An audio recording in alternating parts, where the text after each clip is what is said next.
Okay. Got Hi, it's Julie and Pete. from Rush the Bus. How you doing? Uh, Pretty well. How are you doing? We need a cooler intro. Well, mm, Uh, so today we're going to be talking to Constantine Sypsomos. He no. no. um, Probably not how to All right. pronounce his last name. Um, Hold on, Peter. It's Constantine Sypsomos.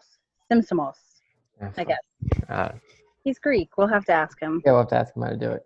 Hmm We'll have to edit this out. Yeah, we'll figure it out. Mhm. I can do that. I know how to edit now. And what does Constantine do, Peter?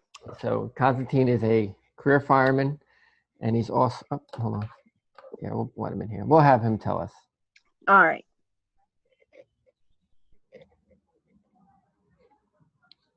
What's up, bro?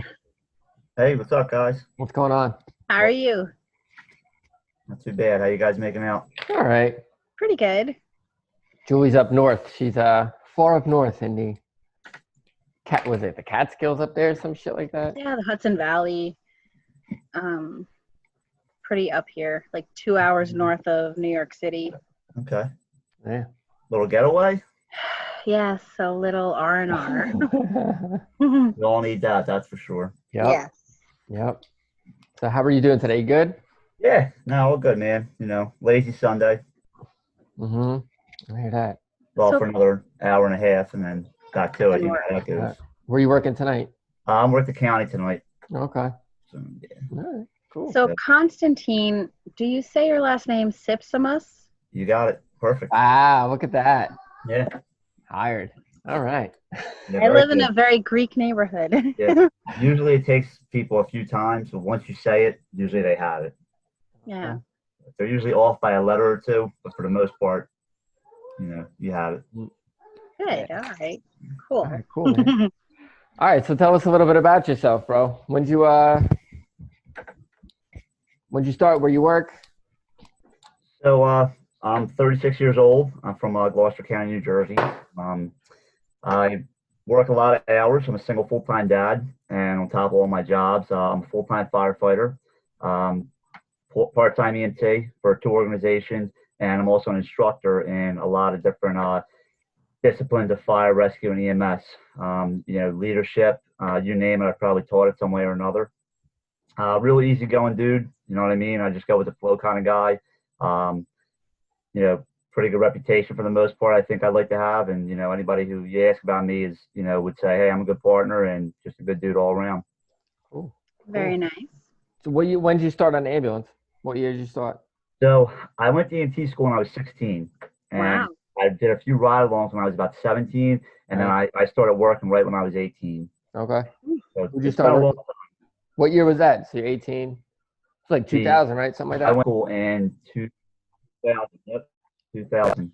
So what made you interested then? I mean, did you have friends or family that were into it? So friends, actually, what happened was I took my EMT for the fire department, believe it or not. I originally wanted to go down that route of police or fire, and what had happened was some friends of mine, you know, did dual roles, you know, work the fire truck, work the ambulance, and I said, oh, let me go to try. And they said, oh, go get your EMT because it's really good to have. And I was kind of like, I'm not really into it. Yeah. And I went and got it at a young age. And then next thing you know, I did some ride-alongs. I'm like, hey, this is pretty cool. I could do this once in a while. And next thing you know, I made a career out of it. I got the fire job, and I still stuck with it. You know, I pull about 2 to 3 shifts a week on the ambulance. I still enjoy it. And I'm really glad I did. You know, it was well worth it. Cool. Cool. Where was your first job at? You were Val when you started? I actually was fortunate enough to get paid right when I was 18. I only volunteered EMS for a very little bit of time. Yeah. That job actually picked me up. They were actually in the process of going volunteer to paid. Okay. There's very little volunteer shifts left, so I kind of was lucky enough to get to get picked up. Yeah. Who was that with? So that was actually Washington Township. So that's a town right next to me, the Washington Township, Gloucester County. Okay. Yeah, because there's a bunch of them. Yeah, we have There's a lot. bunch of repeat towns in New Jersey. Yeah, we have like a couple Monroes, a couple Franklins, but Washington Township was my first one. So there in Deptford EMS, that was my my first EMS job. Okay. And I was full time at Deptford for a long time before I went to the fire department. Okay. So a lot of good times, a lot of good memories. Met a lot of good people, a lot of good runs.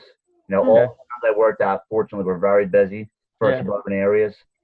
7,000-8,000 runs a year. Yeah. So we were definitely getting some good calls. What's Deptford like? So we're about 17.8 square miles. We have a combination of residential, commercial, some mid-rise buildings, apartments, highway, you name it. We pretty much control. So it was a really good town to work in for that aspect. You would just get everything from the medical patient to the trauma patient and everything in between. Okay. Yeah, like a very well-rounded kind of EMS career. Yeah, correct. Cool. Do you remember what your first job was when you first went So out there? I don't remember my first job. I definitely can't. I can remember my first job in the back of the ambulance by myself. I can remember that. And we rationed the Deptford Mall eating dinner. I was working a 2 to 10 shift, and basically, the pager went off, and I was kind of like, "Uh-oh, this is it. This is do or die." And it was an ankle fracture. And I remember, the door shut, and it was like, "That's it. It's all you." And you just went to work. So Yeah. I was nervous. I remember. And how old were you then? That was I was like when 18. you were I was 18. 18, yep. You're a young guy, like doing that, Yeah, and it's definitely that's where I realized that our FTO program today should be much better than what they were back then. Because no 18-year-old should have the door shut on them like that and not have a clue. Because I'll be honest with you, I didn't. I was lost. That's what a lot of places do now. You know what I'm saying? So like when you started, like how senior were the people when you started? How many years did they have on? So I luckily, and that's one thing I'll never forget, I had some awesome preceptors through my time and some senior people. The problem is you weren't always with those senior people. You may have been with somebody that started at the same time you did. Yeah. So therefore, I'm an 18-year-old kid. I might be with a 19-year-old kid that's been doing it for a year. They how EMS is. They tend to put people in spots to fill the shift. Yeah. They don't look at experience. They don't look at knowledge. They don't look at certification. It's just, we have to fill the shift and you're a body. So let's fill that shift. And I've always disagreed with that. That's not the way it should be. Yeah. You definitely need to learn from senior people and experienced people. Yep. I think that's hard. I mean, it's sort of like, the gauge is that you've all taken the same course, your BLS providers or whatever, or ALS providers, and, you have the same base knowledge. And so go out there and handle it. But there are definitely jobs where, especially as a young person, where you're just inexperienced in healthcare, but also inexperienced in life, to kind of jump into the back of an ambulance with someone who's in pain or having a heart attack. It's kind of a vulnerable situation for everybody, and that's sort of a detriment, I think, for our younger EMS employees and volunteers. Yeah. Because when I started, I was a young kid. I was the 18-year-old, and everybody was like 26, 30, and they all had, years on them. So, I was fortunate enough to have, those senior people to mentor me, and now if you have 3 years on, you could have 3 years. There's some people with less than. Yeah, there are definitely a lot of younger folks. Hi, Julia. There's a lot of younger folks who are out there with similarly inexperienced, BLS.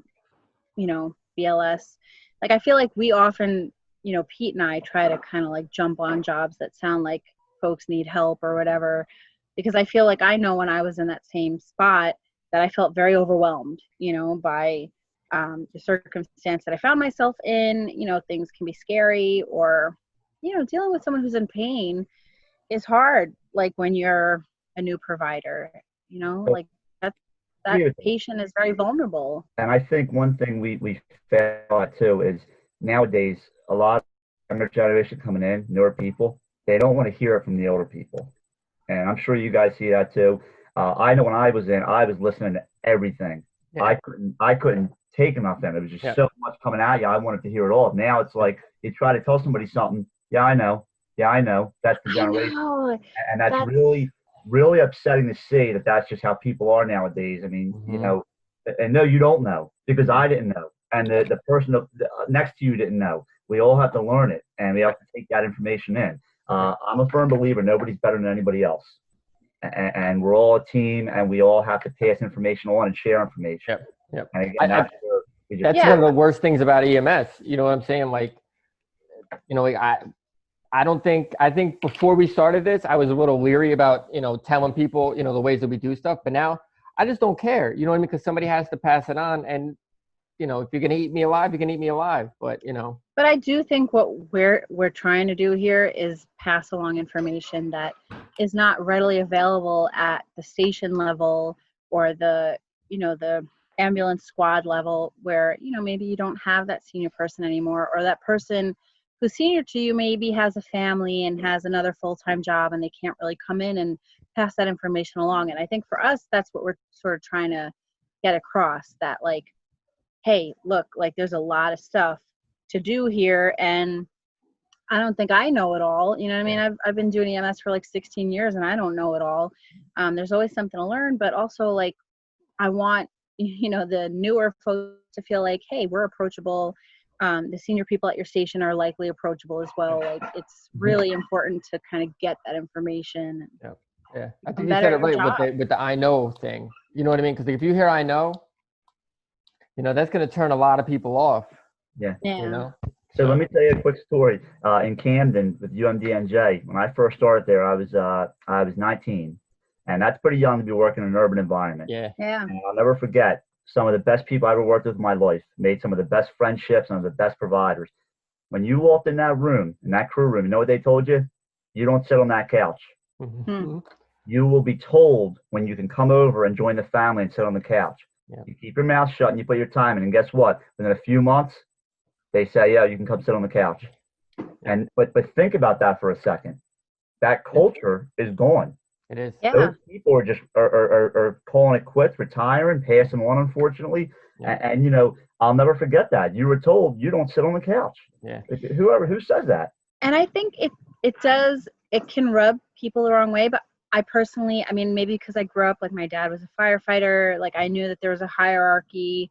For me, that was okay. Like I liked that I wasn't allowed to drive. I wasn't allowed to drive. You know what I mean? Every day I was going to tech and I was not allowed to drive. And the day that my mentor finally said, all right, why don't you drive today? Because you're going to need to know how to get to the hospitals. I was like really honored.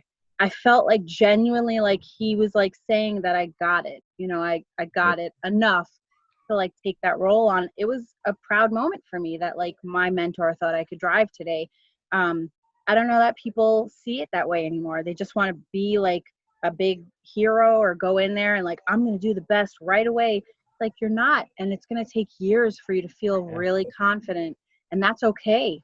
You know, like you need to be humble. So you bring up a good point with the driving. Look at today's era. Google Maps is a phenomenal tool. Nobody can ever take that away. Look at Pete. Read a map book. How many people? Like I came from the era of the flip phone, and guess what? You had to read a map book. Yeah, you had to have an atlas in your vehicle. No, remember the map books? They're like that thick. Multiple. And you know what? Like today, you know, they're a forethought, and that's a problem. You know, people should know how to read a map book, and that's a lost art. Yeah, no, and like the thing, like we do, like we patrol, so like we just ride around. You know what I'm saying? And you know, like we learn stuff. You know, you got to know where the alleys are, where you can fit, where you can't fit, and that's how you beat people to jobs. You know what I'm saying? That's how you steal that shot. You know. But it's good to know where you work. You know what I mean? Particularly if it's not where you live. Like, I mean, we work in the 5 boroughs, and I live in the 5 boroughs. So I mean, I'm familiar with my neighborhood that I work in, but like I don't live in that neighborhood. So I think it's important to kind of drive around, see what the businesses are, see what the buildings are like. I think it's important to kind of know where you are and not put your phone down. You know what I'm saying? Yeah, like, not solely depend on your GPS. Yeah. You know? I agree. Even if you do 30 minutes a shift, I don't care. It's still getting out and learning your area. Yeah. You know, believe me. What's Camden like? Because I heard Camden's like crazy, bro. So as far as call volume? Yeah, like, you know, when you were there at UMD days. Yeah. You know what I mean? That's like the hidden. hidden I you always would tell be. people one thing about Camden. It's like Disney World. It's the happiest place on earth. Love Okay. working Camden. The environment, the people. They're great people there. Yeah. It definitely can get crazy.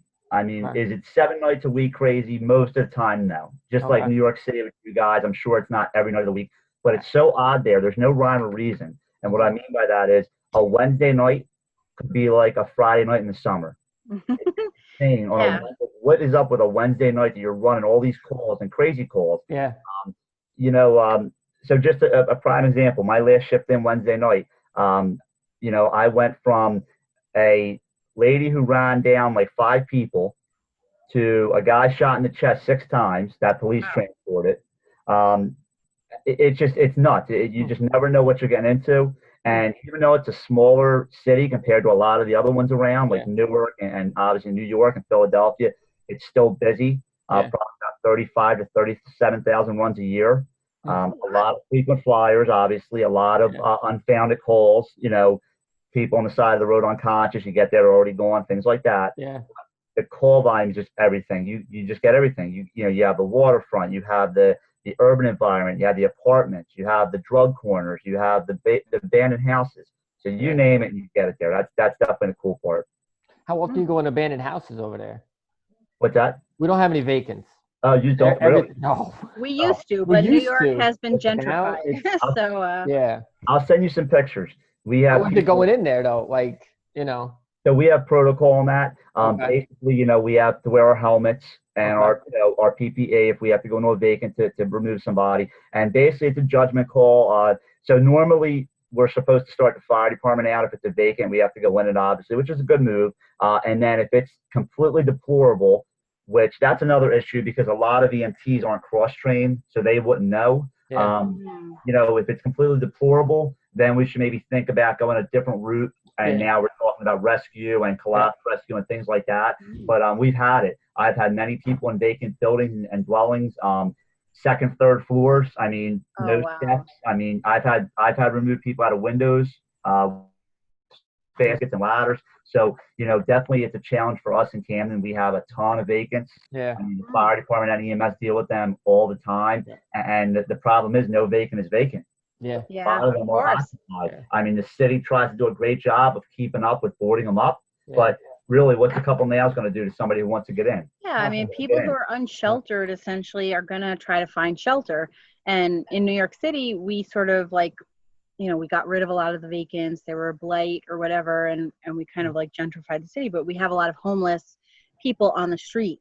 And, you know, in cities where there are more vacant houses, like you're going to have people living in them for obvious reasons. I mean, like they are shelter, as dangerous as they may be. People are sheltered from the elements in a vacant house, you know. And the issue is you can't take it for granted because, you know, you don't go in and check and somebody says, you know, someone's in there and then, you know, they're found days later. That's definitely a problem for everybody. Oh, yeah. Of course. I had a guy one night in a vacant, and I was working with one of my old partners, Chris. He's a firefighter down in Fairfax County and a medic, great guy. And we get there, and the lady was, you know, typical Camdenite, just there, you know, shouldn't be there, but she's there. Got it. And you know, she's saying, "My friend's inside, and he's stabbed." And I'm like, "Lady, where'd you get in?" And there's this little hole in the wall. She goes, "That's how we got in." And I'm like, "No way somebody got through there." And the whole house is boarded up, remind you. So we call the fire department out. The ladder truck comes out, you know, and the police were there saying, "Listen, if we break into this vacant and nobody's in there, we're charging you." She goes, "No, he's in there, just calm as could be." Yeah. The fire department takes a saw, cuts down the front door. We go in. Sure enough, this guy's sitting right up against the bed and stabbed at the femur. Wow. And I'm like, I mean, but she was so nonchalant about it. I'm thinking, this lady's doing something. She's not telling us the truth. Sure enough, the guy got in a fight somewhere and he got stabbed and he crawled through that hole and we had to get him out. So he was trauma, you know, so he lost a lot of blood. And that was also before we carried tourniquets, by the way. Yeah. Oh. Like, remember that? Remember when you was like bougie, like you couldn't, it was so taboo to use a tournament. Yeah. Remember that? Yeah, but then it was a last. We're in a different time. You know, we're in a time of mass shootings like that. We can't be that anymore. You have to. You're going to lose your limb if you use a tourniquet. But you're going to lose a life if you don't, you know? Yeah. That's crazy. Crazy.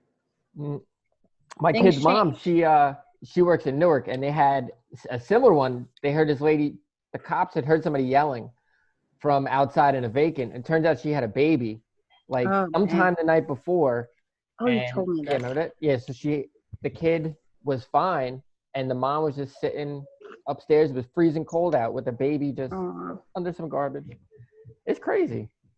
Wow. Hey, It's I mean, Insane. yeah, your body heat is gonna regulate that baby's temperature and and she didn't. breastfeeding and all that stuff. I mean, the baby was probably in pretty fine health, you know, compared to the mom. Yeah, Um, I don't think. yeah. I told you. I'll have to tell I you feel stuff like later. Camden is like, you know, there are cities in the United States that are still like what New York used to be like, maybe in the 70s and 80s, and New York is like so different. But I'm like, Camden is probably a lot like what it Yeah. used to be here. You know, you I'll guys make you have a guys a lot of. deal. Why don't you come down one day? I'll take you around the city, show you around a little bit. I would love Take to. a ride down and listen. We'll go to Yeah. we'll show you some of the good places to eat.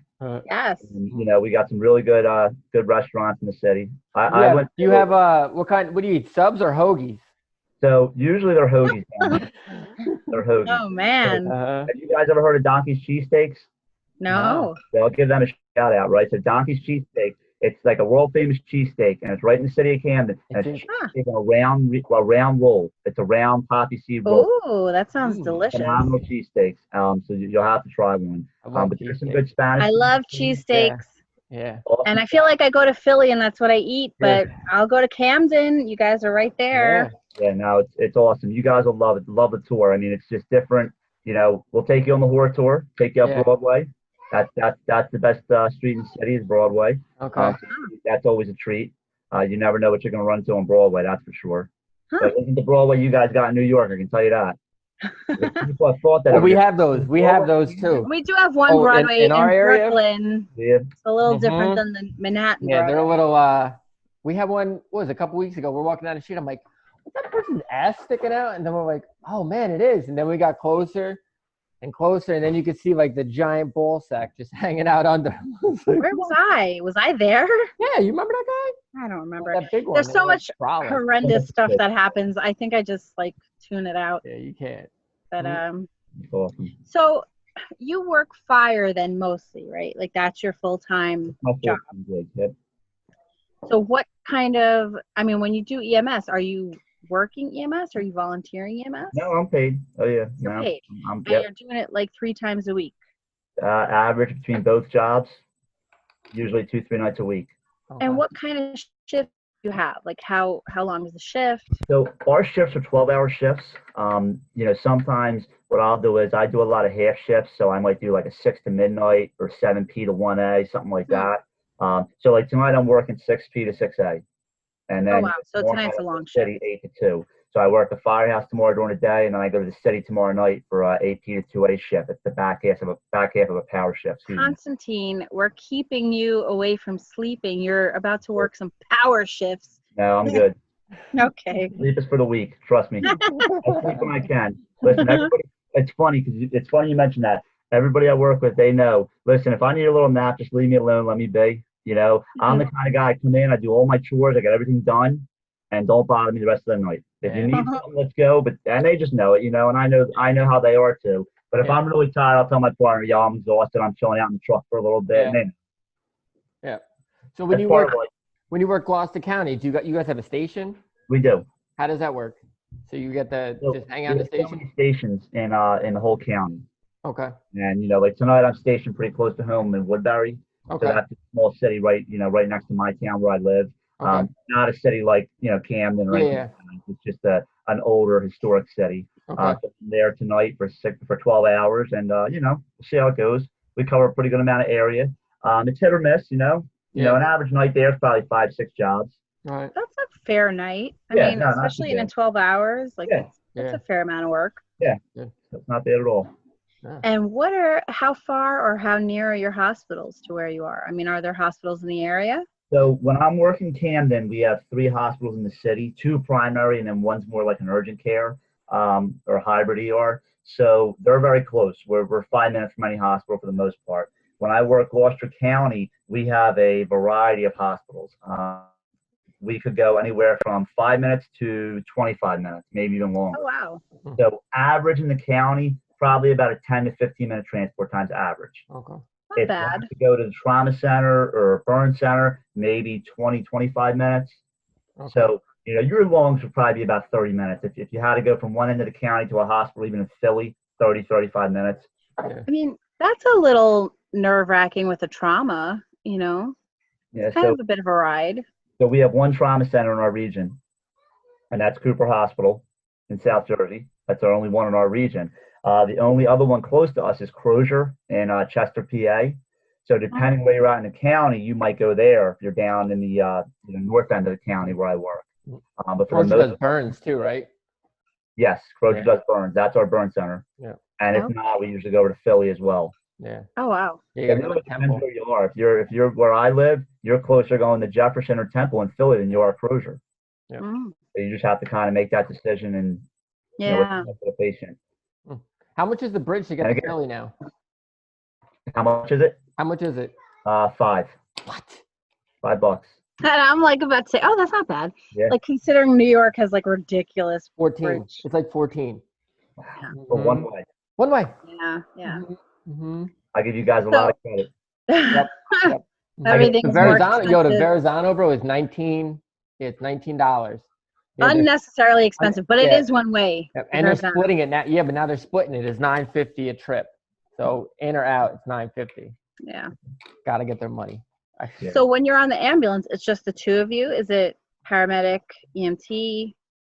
So we run 2 EMTs, and then we have chase vehicles for our paramedics. So Cooper, we run an ALS ambulance and BLS ambulance. Now we both respond to a life-threatening call, and then obviously once we get there, we triage it and determine whose patient it is, whether they go in the BLS ambulance or ALS ambulance. Okay. So that's how it works. So obviously, if it's a code or a trauma and they need help, we'll jump in and we'll drive the medics or help them, whatever. But for the most part, ALS takes the ALS calls, BLS takes the BLS, and obviously BLS takes everything. That's never going to change. But so there's times we can't get a medic, depending if they're all tied up or not. So again, you're it sometimes. Yeah.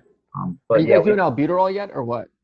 So we were in the process of it. Okay. And we were very close to it. Okay. With Cooper, we were doing it. Yes. Okay. With Gloucester County, we were in the process of training everybody. And then obviously the COVID hit and they removed CPAP and albuterol from the unit.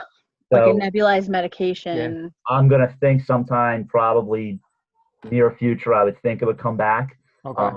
Because we were definitely giving out a lot of albuterol in Camden. Narcan, albuterol, I'm sure. Yeah. There. Yeah. And it was nice for the BLS to have it for that, that asthmatic, that just a frequent flyer or just needed that albuterol, needed that treatment. We could do it prior to our ALS coming here. Yeah. So that was nice. And with Gloucester County, it's nice because if you don't have an ALS unit available and you have a 20-minute transport, that 20 minutes of somebody, having albuterol can make a big difference. Yeah. Absolutely. Plus, it's going to free up a medic unit. Do you still have to keep the medics if you give them albuterol or no? So by protocol, yes, we are supposed to. By protocol, we are supposed to. And then we can go from there with triaging, or if they feel the patient's stable and they can cut it loose to us, that's fine. But we are. All right. So it's still not to our point yet. Where the BLS is, so they can do albuterol and all that kind of stuff. So we've come a long way. I'll tell you, when I started, it was like you had Band-Aids. That was it. Now. Yeah, I mean, I feel like when I became an EMT, I don't think we were allowed. Like, I know it was in the state protocol to give albuterol, but I don't think it was in the city protocol. Like, we weren't. Right. I remember my first job on an ambulance. I was not personally allowed to give albuterol unless I was overseen by the medic. You know what I mean? Like, it was like I learned it, but it wasn't something I could do. And now, I mean, we go on jobs where like the EMTs come down with someone. They're like, yeah, we gave albuterol. We started them on CPAP. We gave epinephrine. I'm like, what? You're awesome. Like, that's super amazing. Like, thank you. Like, you really did everything, But I feel like when I was first an EMT, we weren't allowed to do that. And I don't really know why. They could take their own nebulizers. When I was still BLS and stuff, like we had to get out of there. I would just take theirs and plug it in and be like, I don't know.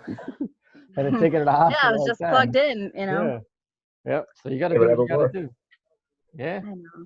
It's funny how protocols differ through Yeah. the states and everything. Yeah. So Jersey's very slow to change. Yeah. Yeah, but so is New Yeah. York. You know, New York is similarly slow. Yeah. And you guys carry you guys carry EpiPens and all that stuff? So that was one of the first things we did start carrying was Okay. Epi. We've had that for a pretty long time now. Oh, wow. I mean, honestly, I think we should have been carrying albuterol before Epi. I mean, let's be realistic here. How many breathing treatments do you give compared to EpiPens? Of course, I know. On CPAP over giving them Epi. Mm-hmm. You know, same with Narcan. We had Epi before Narcan. Yeah. We had more overdoses before the Yeah. epidemic than we did Yeah. allergic reactions. Yeah. But also look at it like this: if there's some areas and squads that only carry Narcan and they don't have epinephrine. Yeah, you're right. Yeah. You know what I mean? Like police departments, all police departments have Narcan, but they don't have epinephrine. Yeah. I don't You know. know? So I don't know what people's priorities But are. maybe, I don't know. Maybe that's a good thing because some of the ways that these folks give Narcan, it's like, ugh, like you probably shouldn't be in charge of giving any medicine at all, you know? That's a whole nother issue right there. Yeah, 12 milligrams of Narcan is not ideal, you know? I read like, some thing yesterday. They were talking about how they got assaulted from like an overdose patient. And I'm like, sometimes you just need a pinch to get him breathing, or maybe leave a sleeping bear, lie. And then, he comes back with, slam town. I'm like, and that's why you got fucked up. So also you're throwing your patients into withdrawal. Yeah. Yeah. So airway management's key, right? With an overdose. And I don't know why we got away from that. There's a lot of EMTs out there and paramedics I see that just want to give the Narcan and walk away. And it's like, God, that's not even protocol. Why are we treating someone like that? It makes me. It's like a judgment call. Unfortunately, it's like a punitive judgment. It's like people who, I don't know, like want to like judge a person harshly for taking drugs. Right. Really is like what I feel. There's a lot of people who give Narcan just to give it. And I'm like, if you're high and you're breathing fine, you're on your own. Like, I'm going to monitor you, but I'm not going to like disrupt your high. Like, I'm not passing a judgment call on you as a human being. And I think there's a lot of EMTs and medics who do that and then like treat aggressively as like let me screw this guy over. And it's like, that's really shitty. We're not supposed to be doing judgment calls like that on people, So, Julie, I think that's a really good point. And I get really upset sometimes when I hear people say, and I've heard it from EMTs, medics, cops, firefighters, the general public, let them die. Ugh. Just think about that line for 1 second. Let them die. That still is somebody's family member. Yeah. Wife, daughter, son, cousin, whatever. I can tell you right now, personally, I picked up 2 cousins in the city of Camden, overdosed, family members.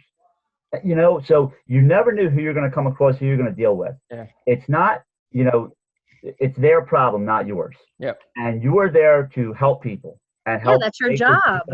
And I'm telling you, when I see people get treated like what, it drives me nuts. And don't get me wrong, there is them times you have to get a little bit, pushy with patients to explain to them, listen, we're trying to help you, and this is what we did. But you don't just treat people like shit. Yeah. No, I agree.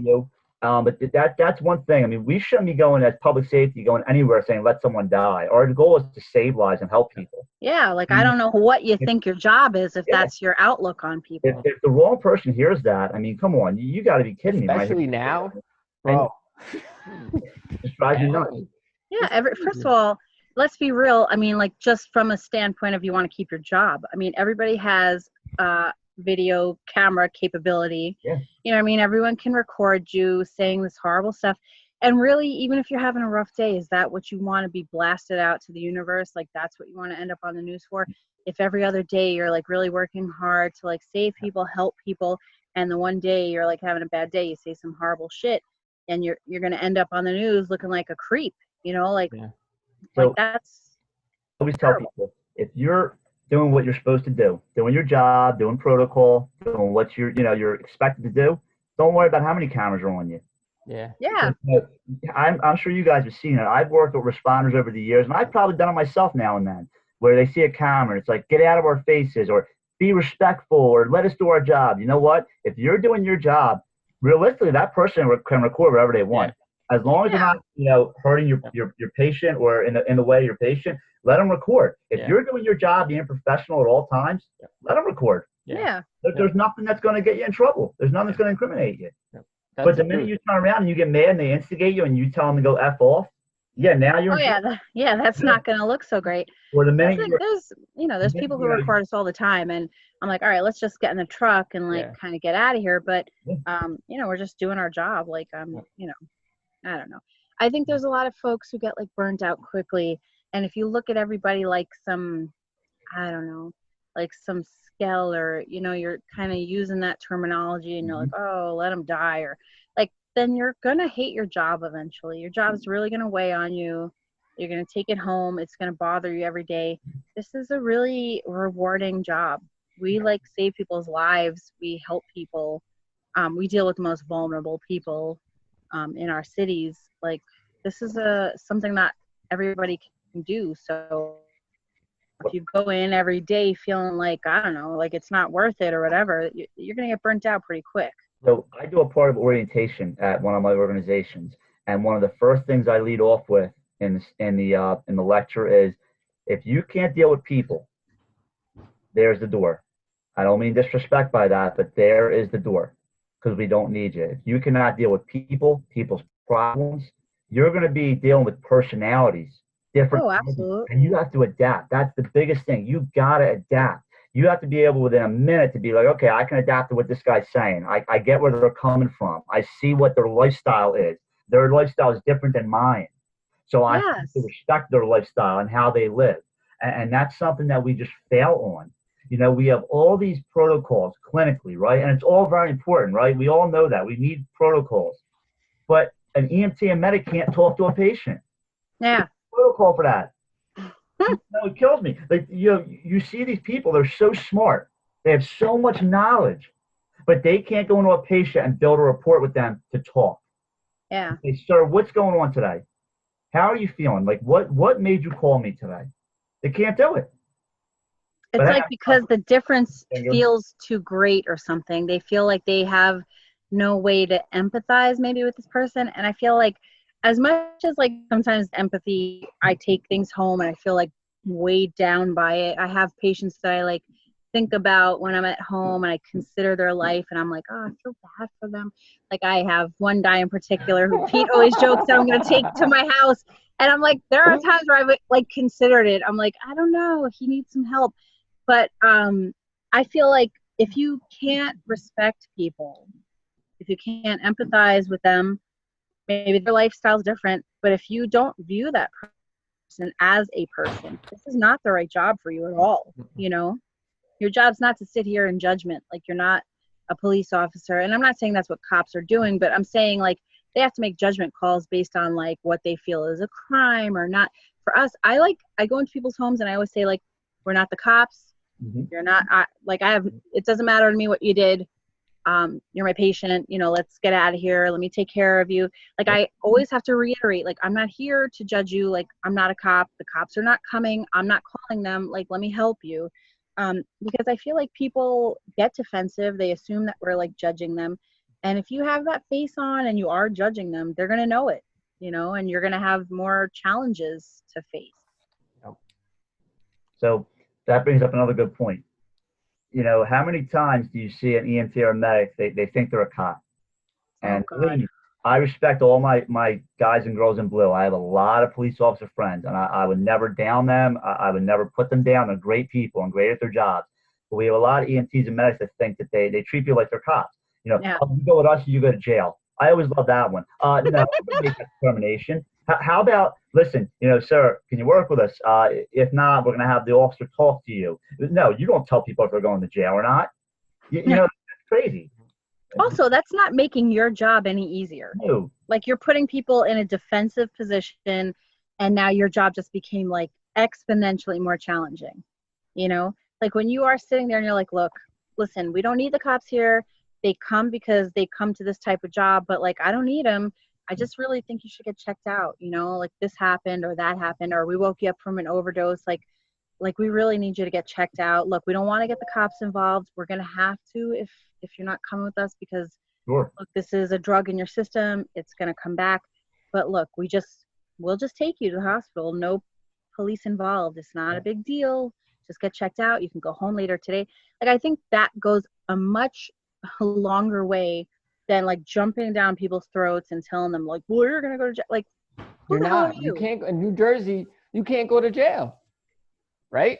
You can't go to jail for calling an overdose. You can't even go to jail. So that's a good point. That puts a lot of workload on us. When the past governor enacted that law, the protocols were almost every overdose had to go, and they've lightened up.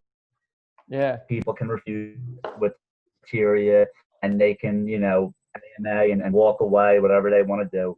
But that put a really big problem on us because the police departments had a protocol that said all overdoses have to go. So it put us in a really bad spot. Yeah. An overdose, and the person wakes up and goes, I don't want to go, and they're conscious, alert, oriented, and they answer all the questions, and the cops go, no, you have to go. And they're like, no, I don't have to go. And we're stuck in the middle. Yeah. Yeah. Yep. Horrible. I've been on and I'm like, what do you want us to do? That's why you don't Narcan them while you're on scene. I know. You Narcan them when you get to the hospital. No, and then but they can't the argue. reality is, like, we're in the business of helping people. We're in the business of saving lives. We're not in the business of kidnapping people or arresting people or stealing them away from their homes. And like, I genuinely hate that. Like, I hate being in that situation where someone feels like I'm kidnapping them away.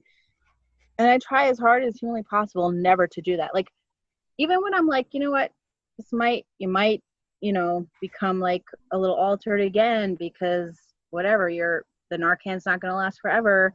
I feel like if someone's alert and oriented, particularly if they have like a friend or a family member around, I'm not trying to steal them away.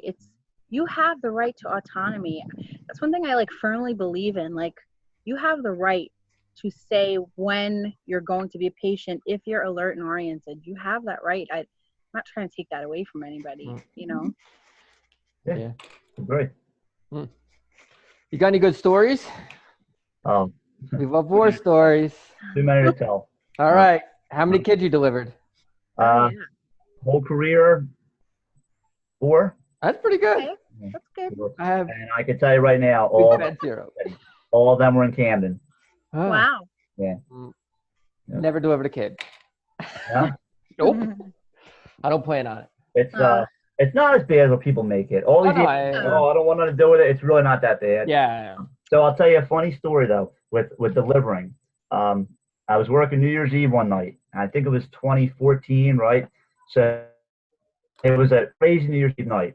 I sat on domestic for an hour with no stops. Oh my God. We couldn't leave because my partner had the other party, the female, and if they were separated, they were fine. The minute they got near each other, they started screaming. So the cops were just not coming, tied up. So we sat there for an hour, and we're talking to them. And long story short, they got resolved. So we ended up going to a maternity call in North Camden.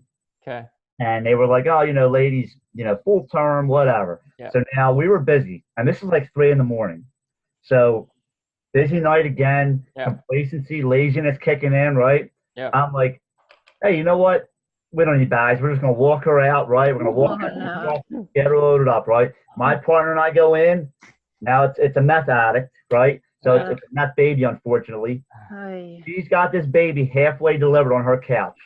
I'm like, oh, shit. Get me a bag. And this baby's pushing out. And I'm like, yep, that one bit me in the ass. I'll never forget that.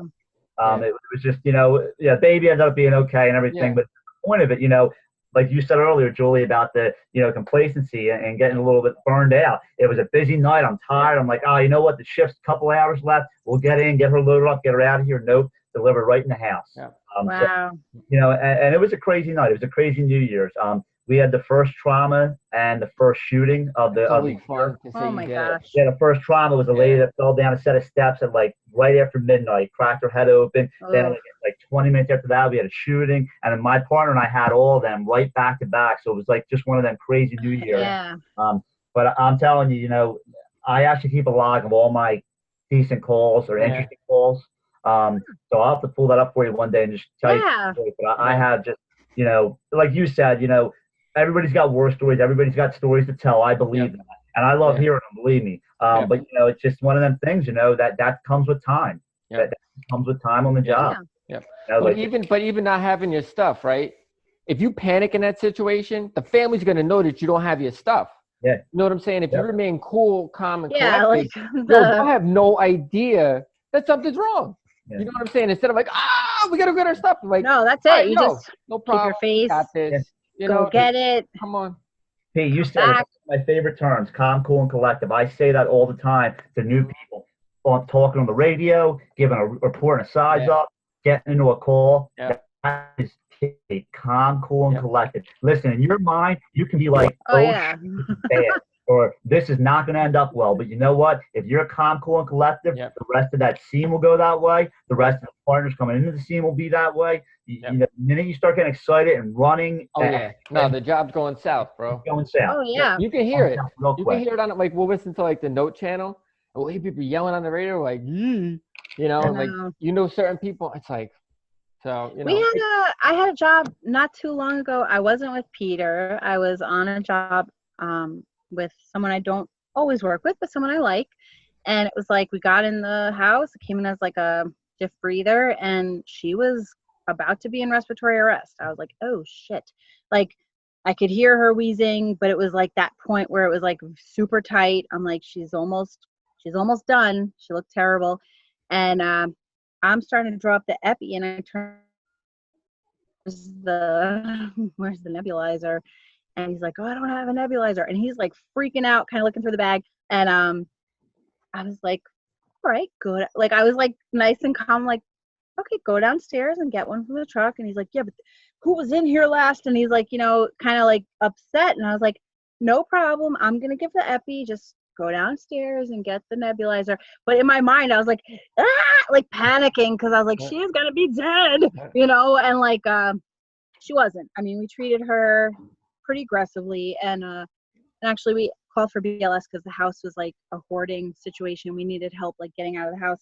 And they were great to catch on that. They were like, oh, she's got pinpoint pupils. And we were like, oh, she's also high, you know, and that's probably what led to this sort of respiratory situation in the first place. But it was like, you know, I know that 5 years ago or 10 years ago, I probably would have been like really freaking out.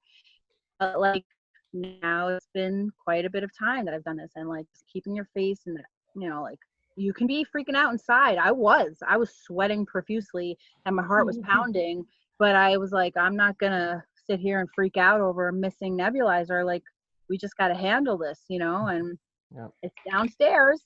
We're not parked a mile away. Like it's accessible, you know, we just got to get it. Yeah. That's that kind of like, if you remain calm, if you remain collected, you are going to get it done. It might not be ideal, but you're going to get it done, you know? So I'll tell you a job I had back in October. It was an EMS call. I was on the fire truck, but we run an EMS engine on certain criteria. And we were called an unconscious person in the middle of the street. And, you know, nice neighborhood, you know, nothing crazy, in a suburban township. So we roll up, we're the first ones there.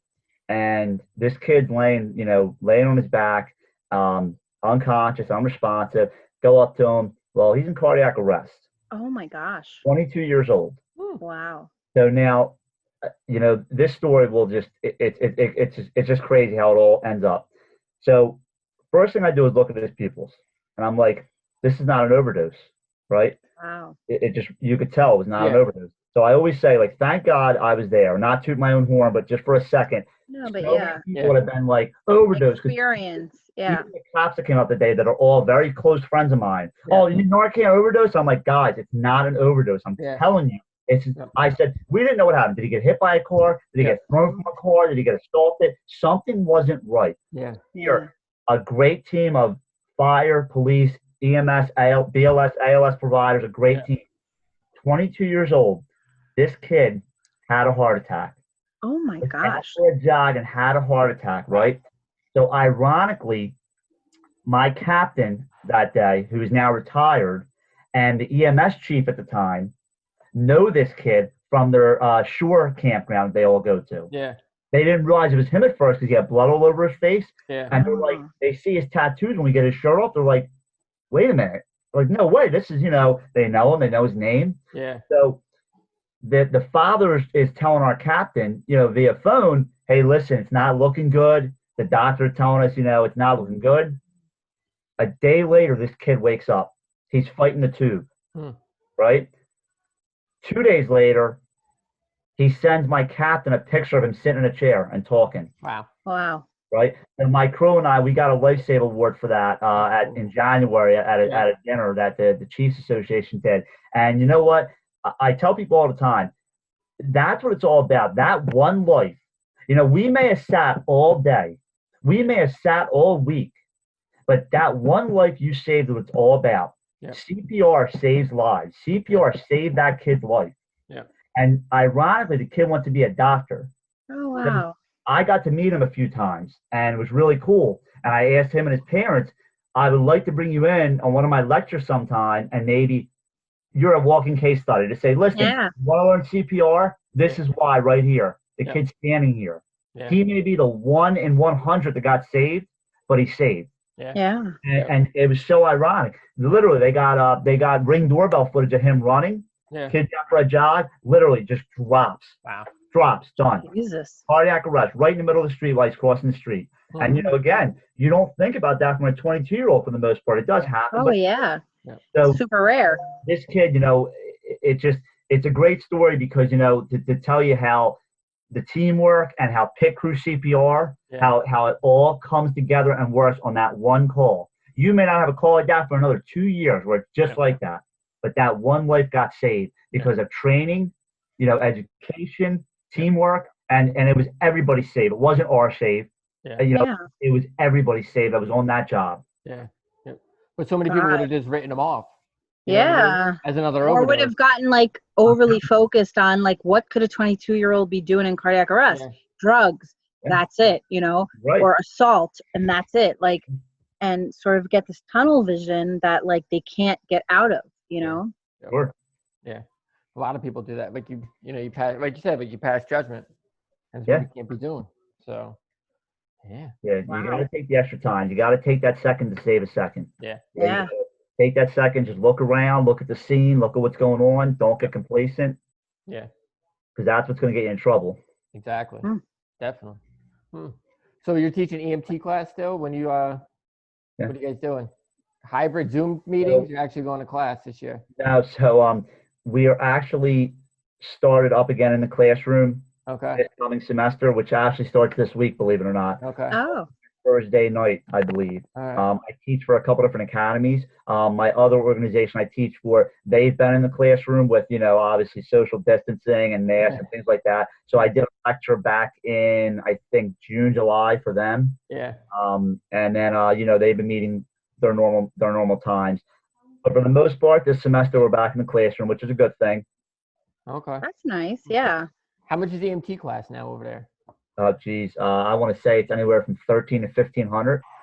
I want to say. I was going to say 1,500. I feel like that's what it is now. When I went through, it was 600. Really? Mine was 350. Might have been cheaper. Might have been 450. Well, I went to school in New York, so I think it was 1,000. Yeah. It was not cheap back then, and that was 2004. So I can't even imagine what it is in New York City nowadays. And if you volunteered back then, the state would they would pay for you. Yeah. I didn't really have that option. There wasn't a lot of volunteers around where I was. Well, nowadays they get Chromebooks. Some of them, not every organization. Yeah. They get Chromebooks. They get everything. I'm like, man, I got a folder, and it was like, here you go. Yeah, that's it. That was it. You got that book. Like a giant book. Yeah. And And it's like, this is what you had to buy. They get uniforms now. I had to buy a polo shirt. I had to buy pants. Yeah, you had to buy everything. I know. Wow. I feel like I just wore regular clothes, and then on my rotations, I think I was supposed to wear blue pants and maybe a blue T-shirt, and then at my current job, it was white button-down shirt and blue pants. That was it. Now they get uniforms. Yeah. Yeah, you should have a short uniformity is good. Like a Mormon. Yeah. Yeah. Oh, the man. uniformity is very good. Yeah. Do they make them go on ambulance rides or no? Down there? So they do. You have to do so many hours, I believe, in the ER, the dispatch center, and on the ambulance. So at Gloucester County, our EMT Academy, which is still fairly new, I think we're on our third class right now since inception. since it's through the county and we have our own EMS agency, Yeah. They actually have to do a ride along. I believe it's 12 hours a week on the EMS. That's pretty good. Oh, So wow. that's a really a huge thing Yeah. for us, because some people don't have that opportunity, No. but have the squad that they can do that with, Yeah. where we do that. So, not only do you have to go to EMT school, you have to ride the ambulance 12 hours a week, Yeah. and plus your other clinical time. Yeah. But in reality, though, that's prepping you and making you better. Yep. Yeah, I agree. Well, it is. We've hired our EMTs from our recruit class because they're being trained by us. They're being trained in our organization specifically. So when they come out, they do a little bit of time as an intern, and the goal is to get them hired, to get them paying jobs, which is a good thing. Yeah, that's cool. Because I feel like the 1 or 2 I did 10 ride-alongs. hours. I did like 10 hours in the ER or whatever. I don't remember. I didn't do any What are you gonna ER. learn in the ER, bro? As Nothing. IT? I mean, like when I went to medic school, I did a lot of ER stuff, but like my medic or my EMT program, we did like 2 ride-alongs, and even that was like more than what was required. And I felt like, the 1 ride-along, I didn't do much. Like we just had a slow day, and the next one we had a good amount of stuff, but like nothing that like absurd. Like my brother did it around the same time, and he had to like actually defibrillate someone, and I thought that was like extremely cool, at the time. And for me, I was like, oh, someone who got punched in the face. I had a naked guy in Starbucks. Like that was kind of my ride along. But yeah, I think going every week, that's like you get a valuable amount of experience there. Yeah. Yep. Do they go with the same person, the same preceptor? Yeah, so they will rotate. It just depends on their schedule and who's on. Again, I'm a little bit more. I'd rather see them have an FTO. Yeah. Program, one person. Have a couple people that you ride with, because the problem is, and you guys know, everybody's got a different way of doing it. It's like, oh, this is the way they show you in school, but this is what we really do. And I know this guy told you to do this, but no, this is what we're going to do today. You can't have that with a brand new recruit. You just can't. You got to have consistency, and that's the most important thing. Let them make their own mistakes. They're going to make plenty of them. Yeah. But by you telling them, what not to do, that's just going to screw them up. Yeah. So that's the issue. But I do think it would be nicer for them to ride with more people that are teaching, because they know what's in the curriculum in the book.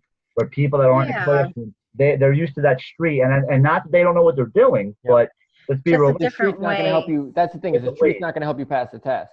Right. So. And also, like it can be a little confusing. Like you're getting mixed messages, and when you're trying at that point to sort of like retain information, someone telling you to discount this, discount that, like it's not super helpful. It's kind of like, you need to like really feel comfortable with what you're learning. I always laugh because some of the EMT students, the recruits that don't know anything, they learn the players real quick.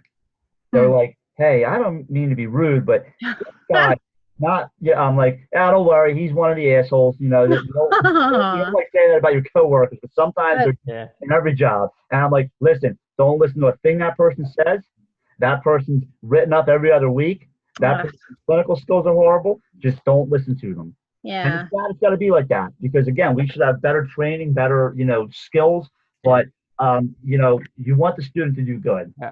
And when you hear the student coming to you saying, I didn't feel comfortable with this person, the things they were doing, that's a problem. That's a bummer. Yeah. Yep. Like I don't. Yeah, we got our medic student restricted, so that's for a whole other story. Yeah.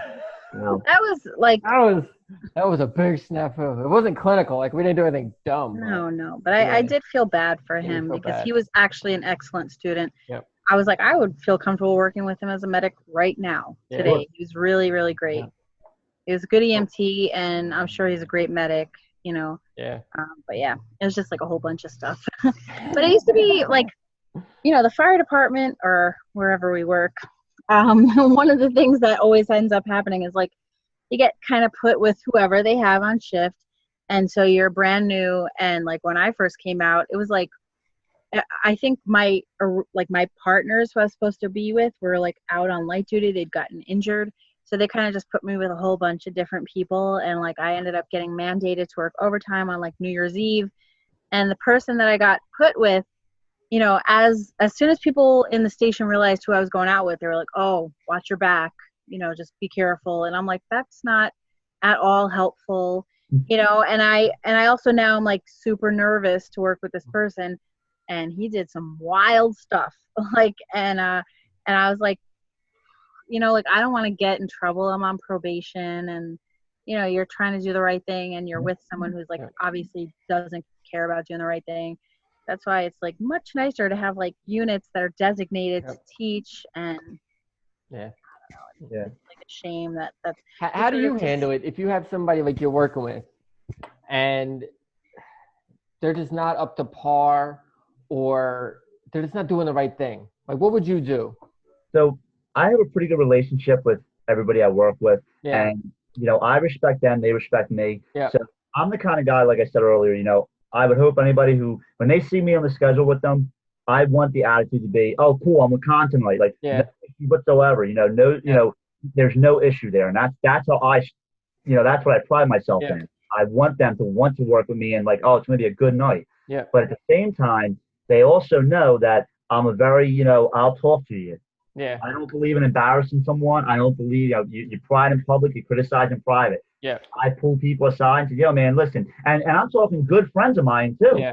Like, hey, listen, man, what was up on that call? You all right? Like, you doing all right? You know, and then maybe they'll say, yo, man, I had a bad day, man. I had a fight with my girlfriend. Oh, okay. You know, you were a little bit off, though. I could see you were off on this call. Like, what's going on? And they've done it to me, too. Like, yo, you all right? I'm like, yo, I'm really tired.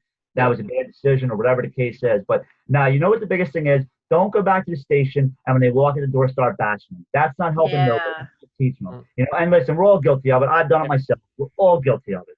But I try not to do that. And, you know, I'd go into their face and say, listen, we got to do better with this. And, you know, sometimes I'm a little uptight where I get so mad because somebody will say something on the radio that shouldn't be said. Or, like, why would you tell them that? Or why did you do that? And I'm thinking, you know, I'm trying to see it their way. But then again, I'm hoping they can see it my way. You know, you could have gave one size of report, but no, you kept calling county 10 times in a matter of 30 seconds. You couldn't just say one thing, one long report, you know. Clinical wise, you know, again, I'll put a stop to anything I can on scene. You know, again, you have that mutual respect for each other.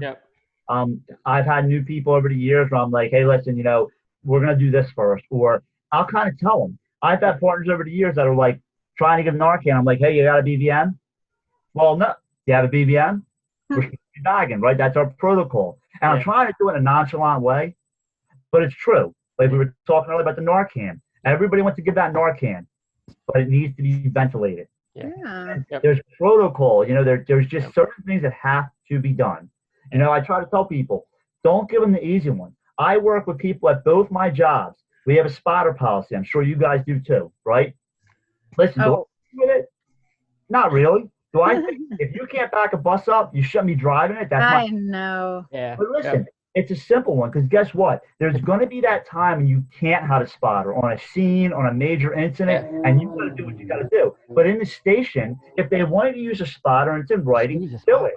It's that simple. That's an easy one they're going to get you on. I see people not wearing seatbelts, and I'll tell them, first of all, the buzz is annoying the hell out of me. I'm not lying about that. It's just it's annoying.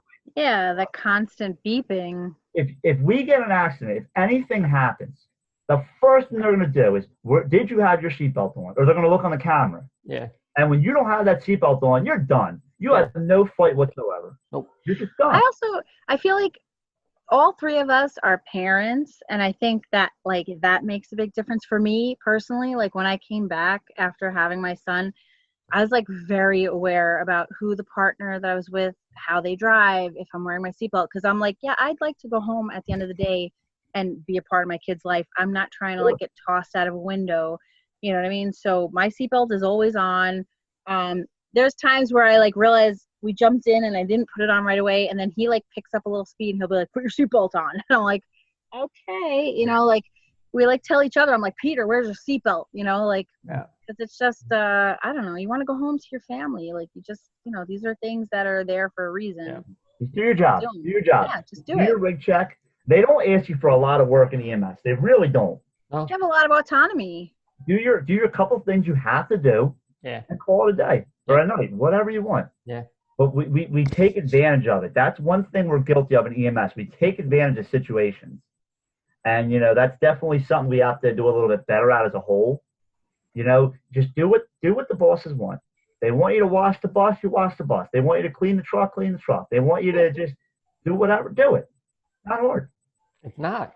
I don't get it. Like, you know, like there's some things that people complain about and they're like, oh, they're doing this. And I'm like, just do it. I mean, we're not sitting in an office with a boss watching us 8 hours a day. We have so much autonomy. Yep. You just have to get something done in that 12-hour shift or whatever. Just get it done. Like, that's it, you know? Just answer your radio. Do the right Every thing. email station you go into, all you see is coffee cups and soda cans from days prior. That's crazy. Like, I know. I can't. I wash the dishes because I get so like, no, this is not happening. Like, we can't just leave stuff. Also, we've had mice in our station. We had a rat. That was a rat. Yeah. That was no We mouse. had a giant rat. I'm not trying to leave like dishes full of food in the sink. Like, it's not. It's crazy. You just shake your head sometimes and you just wonder, how do people live at home? That's the problem. You know what? Everybody asks the same question. They're like, yo, you're a slob, bro. Like, I wonder what your house looks like. And shit. Everybody says that. That's funny. But you know what, though? Sometimes, listen, I've been there, and sometimes you just got to call people out and in a nonchalant way, one-on-one, and just say, what's going on, you know? Listen, I've been there in life. I've been there where people are like, yo, man, get your head out of your ass. You all right? And it's like, and you think for a second. You're like, yeah, I had a bad day, and here's why. I had a bad month, and here's why. Yeah. And, you know, you got to talk. You got to communicate with people. And you just got to, you know, tell them what's up and hopefully resolve the problem. Yeah. You know, because I've never had a partner where I actually said, I don't want to work with somebody. You know what I'm saying? I mean, yes, do I have a few partners who I love working with compared to others? Absolutely. Yeah. But I'm never like, oh, I'm calling out tonight because I'm working with this guy. Or I'm calling out. No, I'm not like that. So I know it's going to be one of them shifts where it's just, you know, it's going to be a long night. It is what it is. But, you know, you got to work with everybody and you got to adapt to people. Yeah.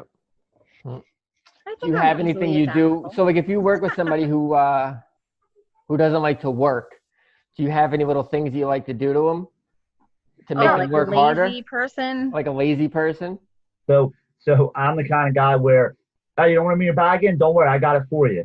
Oh, you don't want to do this? Don't worry, I got it for you. So I'll keep doing it and grabbing this or doing this. You know, oh, you don't want to pick up your trash? I'll pick it up for you right in front of you. Yeah. You see me picking it up. Yeah. But no, I'm not really a ball buster like that. You know what I mean? I'll just tell you, like, yo, man, what's up with this? Yeah. But now, you know, I just kind of go with the flow. I'm real easygoing. Yeah. I like to go available quick on people. I know. Peter, it's funny because when we first started working together, Peter would just be like, oh, you want to pick up that job? And I'd be like still writing my paperwork. And I'm like, what job? Like, I didn't even really hear it. And he's like, yeah, it's like 2 blocks away. And I'm like, oh, okay. And I think he realized that I was sort of up for whatever, like pretty quickly. I wonder if he was like testing me sometimes because he would just be like putting us on jobs, you know, and I was like, all right. But there are definitely times where I have to tell him enough. I'm like, I've got 4 reports to write, you know, like I need a minute. Like, don't go available yet because I have a lot of PCRs I haven't like gotten through yet. I'll help. You just have the option to not go available? No. No, I mean, like, but nobody puts us available until we put ourselves available. So not that you can stay out for an hour. I mean, like after 20 minutes, they start messaging you and everything else. But I feel like sometimes we're getting triaged for like 25 minutes. Yeah, you know? Same with us, but we're holding jobs like crazy. Like they're literally telling you, we're holding 3 jobs. So you gotta, we don't have that luxury of, we'll let you know when we're clear. It's kind of like, what's your turnaround? 2-3 minutes. Okay, we're holding 3. Wow. Oh man. I haven't done that in years. Yeah. And like, oh, we're holding. Light threats, but you know, BLS jobs we'll hold them. Light threats we won't hold. Yeah. But BLS job we'll hold them. That happens to us, but like honestly, on certain nights of the year, like New Year's. COVID. And I that think was like during the last COVID, time I remember. Yeah, where they were holding jobs. Like, because it was like as soon as you would go available, there was like another job, another job. And on New Year's, they might say like, hey, we're holding 200 jobs, you know. But like, it doesn't happen that regularly. Yeah. But I think for Pete, he's like, sometimes I won't even realize we're available. He's already pressed the button. And I'm like in the middle of writing my report and then we're getting another job. And I'm like, I look at the screen like, what? And it's like, damn you. So I write thorough paperwork. Very meticulous. There's nothing wrong with that. I mean, well, I know you got to get to work. So what would be something that you like to tell your new people when you get a new student or a brand new person with you? So listen, take in all you can, be yourself, make your own personality, make your own reputation. Yeah. Just know that that's going to follow you forever. Don't be that guy or that girl. You don't want to be that guy or girl that people go and cringe when they hear your name and don't want to work with. I've seen new people come out that have had great reputations, and then I've seen new people that have had horrible reputations. They're with the organization for a month and they're hated by the whole organization. That's a problem. That's bad. So I would just basically tell them, no doubt they got to just keep your mouth shut. Listen. Experience will come with time. Yeah. You'll get it. Nobody came in and knew it all or had every call. You'll get your calls, you'll get your experience, but you've got to listen and take in as much as you can from all these providers, because everybody has something good to give. Yeah. Honestly, even the not so great providers still can have something they can give you, that would help you. Yeah. How not to do it. Just take it all in. Yeah. Just take it all in, Yeah. and just be yourself and be cool and keep your mouth shut. That's the biggest thing. Yeah. I think that's And learn. sage advice, honestly. Yeah. Like kind of keeping quiet, taking it in, because like when you're a viewer, you see a lot more as an observer than you do when you're like trying to know it all, Sure. Mm-hmm. Yep. Yeah. Yeah. What's the famous line? I learned this in Jersey City. It was like, new people should be seen and not heard. Oh. Good point. Very valid. So, I like that. mm-hmm. I couldn't agree with that more, actually. And that's the worst thing is like when I came out, I was like so quiet and everyone's like, why aren't you talking? I'm like, I'm new. I'm like, I have nothing to give here. I'm like, yeah, nobody knew. I don't think they knew what they were like, where are you from? Are you from Minnesota? People thought I was Canadian or from the Midwest, and somebody thought I was from England. And I was like, I am from New York. Like, I have a New York accent. But it was like because I didn't speak. I was just listening and like hearing what happened, So it's funny because, with time in and time on the job, seniority in our field really doesn't mean that much if you really think about it. People don't respect seniority a lot of times. no.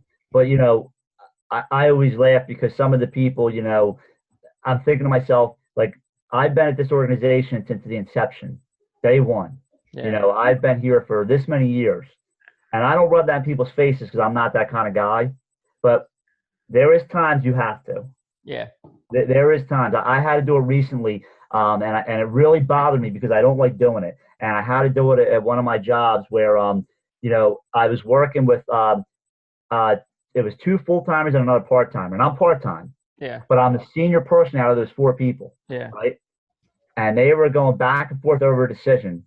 And I said, finally, listen, this is what we're doing. I'm pulling seniority. And if you have an issue with it, I know the Chiefs got my back. Yeah. That's just how it went. And guess what? We ended the night and that was it. And I don't like being like that. Yeah. But the person that was calling these shots, she was just being very ornery and very disrespectful. And I'm like, you know what? No. I'm trying to respect you because this is your full-time gig. Yeah. Now, I do respect that. I'm only here part-time, even though I'm senior to you. So this is your full-time bus, your full-time station, whatever. Yeah. There's some things that just don't fly with me. And what she was trying to do that night, making the decision, it wasn't flying. Yeah. I said, look, I'm making the decision. This is what we're doing. Yeah. And that was the end of it. And you don't want to be that way, but sometimes you have to. Yeah. Yeah. Yep. I agree. And then you're done with it. You know what I'm saying? Yeah. Like, you don't hold it. Listen, Say don't worry, Pete. I got bashed that night, I'm sure. After that decision was made and they went back, I'm sure my shit got ran up and down. But you know what? It don't bother me none. It's all right. No. Always another day. Yeah, they don't pay your bills. You know what I'm saying? So there's definitely times where people have had to tell me, like, what's with your partner about Pete? Because he said something to someone or he got angry at something. Yeah. And then, like, within a week, they're like, oh, Pete's awesome. Or, oh, he's, like, good. Or, like, they feel, like, embarrassed. I've gotten, like, Pete and I have had some words a few times. And, like, I've, like, felt some kind of way. And then when I went home and thought about it, I was like, oh, he's right. He's right. I should have known that, or I should have done that. And it's like, no harm, no foul, like no hard feelings. We're just gonna. You can't dwell on that. Yeah, you can't dwell on it. You learn from it. You make mistakes, you learn from them. And you know what? The next morning you go to Dunkin', you have a donut and a coffee, and you call it a day. Yeah. It's done. It is what it is. It was what it was. Yeah. But too many people dwell on stuff and let it linger, and you just got to let things go. Yep. Yeah. can't go down the basement like the firemen used to. Yeah. Oh my Them God. days are over. Pete, you better buy me a coffee I'm not buying you anything. or else we're fighting. Oh yeah? Yeah. I'm not scared. You better I'm be. not scared. I'm not scared. So, all right, man. Well, we'll let you get to work. Yo, thanks for coming on. I know. Thank you. Definitely. And thanks for coming on a little later. I'm sorry. Yeah. It's all good. Kinda- Thank you guys for having me. It's really appreciated. Maybe we can do it again sometime. Oh no, definitely. So yeah, we're Yes. working on. And Some we other- can come down there and Yeah, I visit. think it's awesome. You're not what you guys far. are doing. Yeah. No, I'm not far off from you guys. I'd love to meet up with you. Yeah.